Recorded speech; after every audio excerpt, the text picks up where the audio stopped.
Bien amigos, de nuevo con todos vosotros para iniciar otra charla en este frenesí del poliurbano.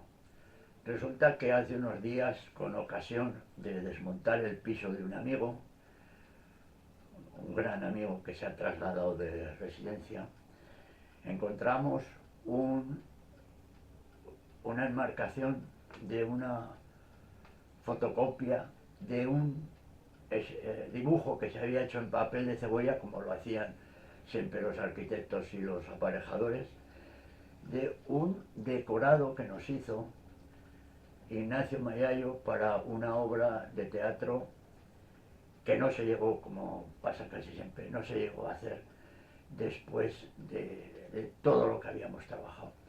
Entonces, a raíz del encuentro de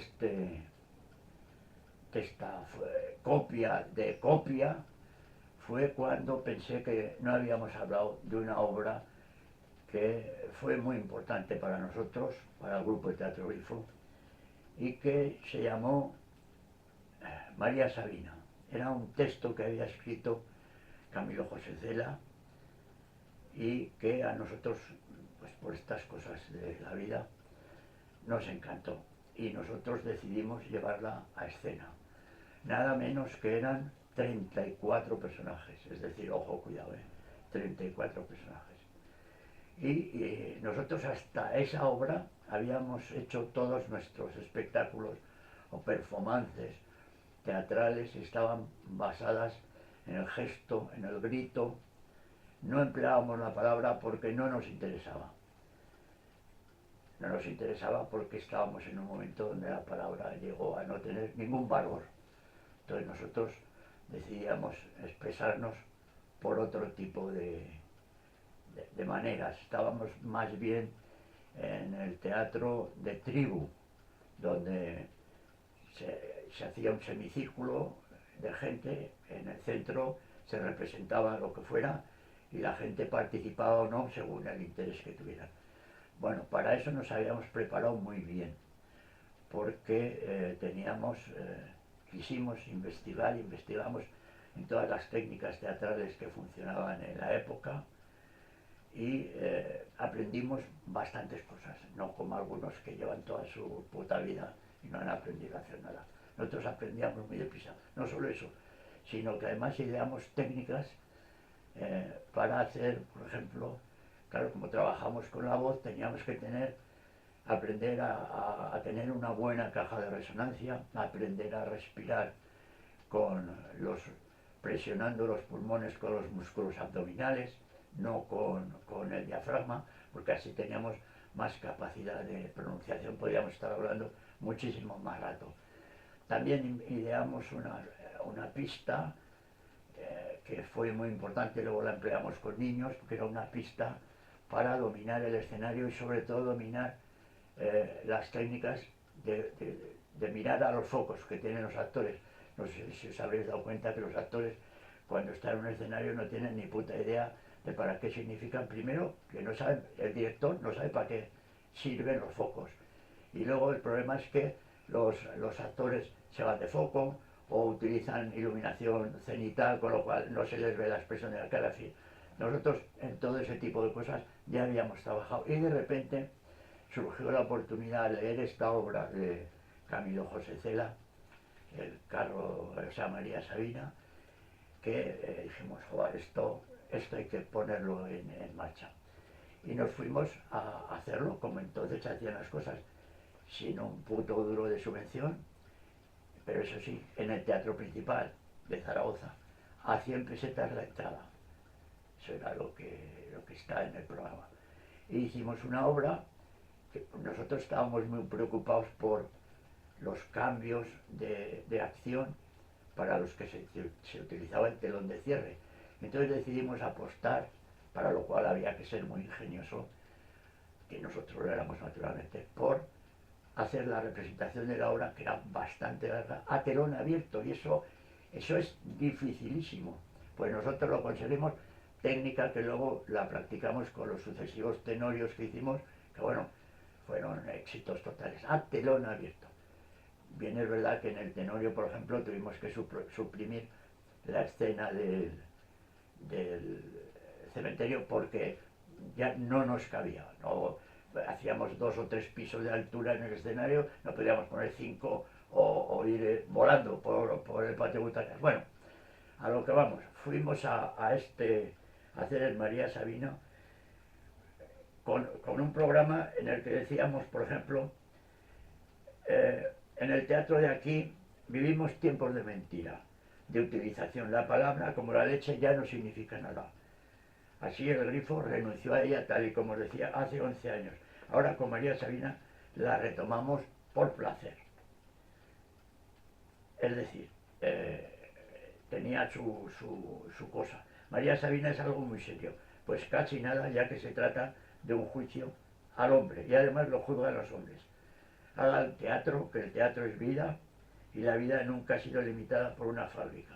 Además, el teatro principal, amigos, es su teatro, nuestro teatro. En fin, era nuestro manifiesto de los principios que nos movían a usar la palabra.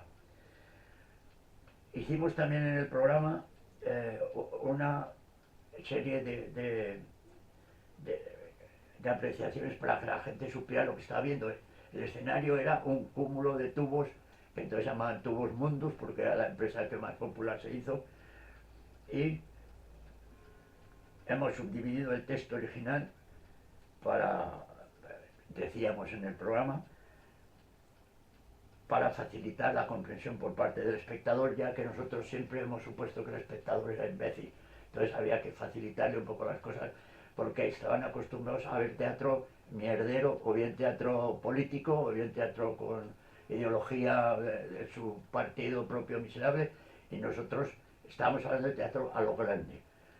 Bueno, entonces la realidad de María Sabina es su cárcel, en espera de la horca porque la están juzgando. El triplete de apoyo ha sido en base, por decirlo pobremente, al 3, lo bueno, lo malo y lo ambiguo, con la aparición de Cristo y viviendo la decadencia de su civilización. Es decir, nos estábamos metiendo en un berenjenal importante.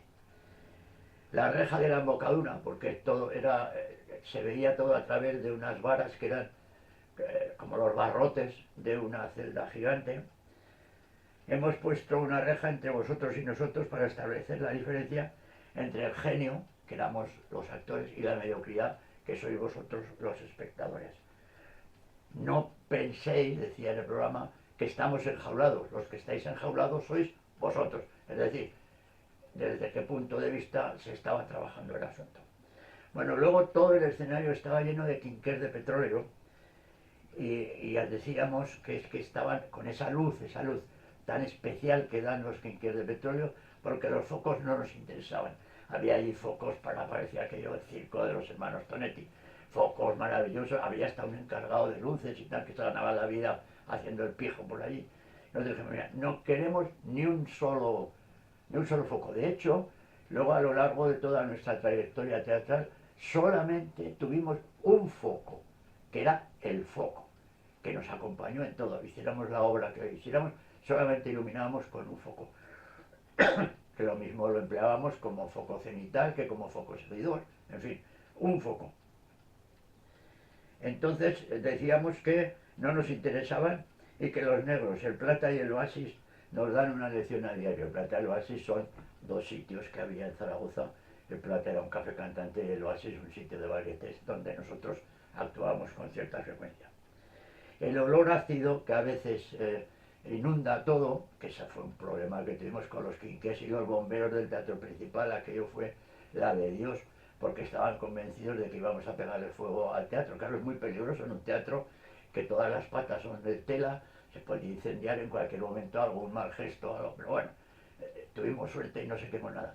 Pues el olor ácido que había era olor a marihuana, aunque nosotros decíamos, porque habíamos quemado, teníamos varios pozales quemando marihuana, que los bomberos tampoco se enteraron, porque nosotros dijimos que era alfalfa. Y la alfalfa aparentemente tiene un olor similar, pero era marihuana como Dios manda, y estaba todo el teatro principal oliendo a marihuana y la gente encantada. Y, en fin, hacíamos algunas cosas pues que, en fin, decían bastante de cómo éramos nosotros.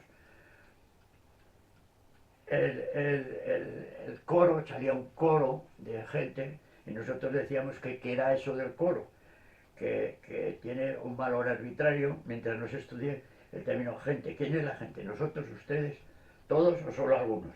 Nosotros reconocíamos, no lo sabemos quién es la gente. Pero en fin, la varaunda.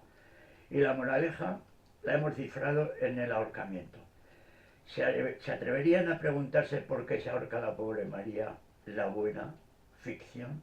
Pues adelante. Los teloncillos que aparecían al final, ¿qué significado tenían? Pues aunque parezca mentira, tienen mucho que ver con la voluntad de expresarse de un modo personal, porque sí. Bueno, todas estas claves las dábamos porque ver esa obra, la obra era una obra muy difícil, porque esta obra la escribió Cela, influido por, dice la gente, que por Robert Graves, pues ambos vivían en Palma de Mallorca y estaban muy en diferentes ciudades, pero en Palma, y estaban muy interconectados los dos. Y hubo un tiempo que les dio por el estudio de los hongos. Y María Sabina era una chamana con conocimiento mazateca. Fue la obra publicada en el 65, o sea, escrita en el 65 y publicada en el 67.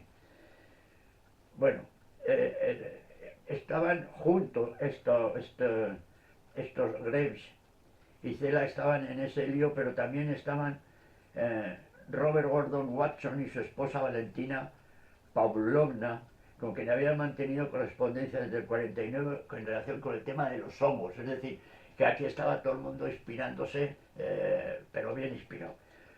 Entonces,